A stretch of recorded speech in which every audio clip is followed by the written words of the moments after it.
The bottom line is any coach coaching LeBron will have to change the way they coach in some sort of way. I'm not saying they're going to change their whole system, but coaching LeBron is different from coaching any other player.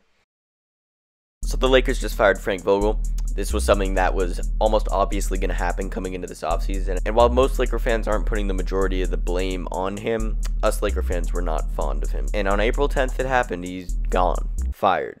So that means there's a vacant spot there. And today we're going to look at what Rob Pelinka and the GM can do. Let's start off with one of the worst ones.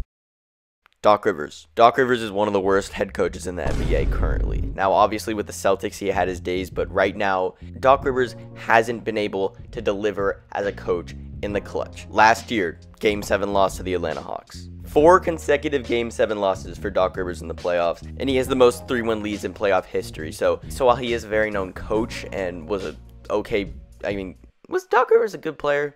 I don't think he was all-star or anything, but he has a history of coming up short in the playoffs, and that's definitely sticking out right now as 76ers fans and players are furious with his coach, and that's the only reason he would be getting fired in the first place and would be eligible to becoming a candidate. Therefore, that's a reason we should not fire him. He's shown that he cannot lead a team to the overarching success which we are attempting to go for, which is an NBA championship. Doc Rivers currently is not a championship coach, and he's definitely not something that the GM and Rob Pelinka and Genie should be looking into. But knowing our front office, that'll probably be a possibility, unfortunately. Now, the next candidate we have is Quinn Snyder. Now, I am personally, as a Laker fan, I'm open to this, but I'm not fully in on the fact that we should go get him, and here's why. Quinn Snyder has been the coach of the Jazz for several years now, and he's had a lot of success, regular season success.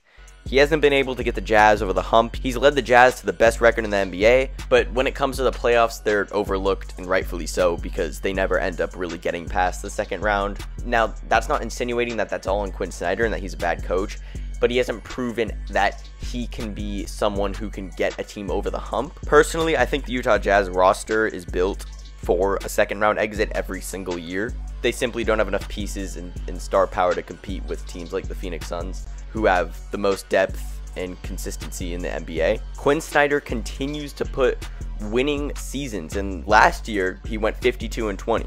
This year the Jazz are off to more of a rocky regular season, but still top seed in the playoffs and still gonna get eliminated in the first or second round. With the constant consistency of being a first or second round playoff elimination, the Quinn Snyder not being re-signed or fired rumors are really coming to fruition as of now. And if that happens, he'll obviously be opened as a candidate for the Los Angeles Lakers. Look, I like Quinn Snyder more than I would like someone like Frank Vogel or Doc Rivers. It's a little risky because he hasn't showed that he can lead a team to great success. Now, obviously, there's not going to be a lot of championship winning coaches on the market, so it would be a risk, but not as much of a risk as other coaching candidates. And I think Quinn Snyder can be a competent coach.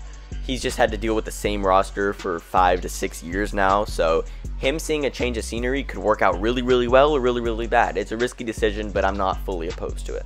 Now, the last coaching candidate I will be talking about is my favorite, Kenny Atkinson. Now, Atkinson has had a lot of coaching experience. He was the assistant for the Knicks for 7 years, and then he went to the absolute dumpster fire, which was the Brooklyn Nets in 2016 and 2017.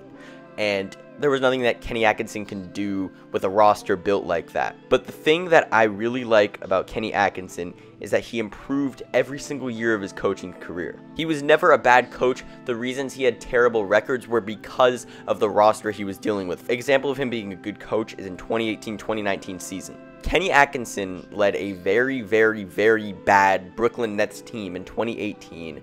For example, their best player was D'Angelo Russell, who wasn't even coming into his own yet. And then you have a young Jarrett Allen and Spencer Dinwiddie and Karis LeVert, who played half the season. He had a really shaky roster, but led the Nets to a 42-40 record. He has shown that he can face adversity and lead a team that isn't good. I think that's a very underrated trait of Kenny Atkinson, and he was fired a year later. He had a little bit of a worse season, but the same roster pretty much, and he led his team to the 7th seed in the East again.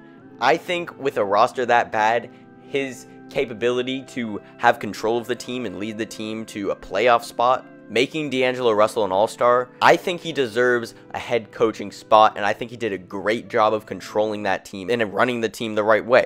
I think Kenny Atkinson is the perfect spot for the Lakers because I believe in him as a head coach, and I think him coaching a roster that's built kind of the way that we have with 3 stars and then kind of role players, I think he's just the most underrated candidate for the head coaching position, and I would not be mad if we gave him a chance. He's proven less, but has more potential to be great, and I think he could excel the Lakers roster and bring them to where they want to be. So he's my favorite.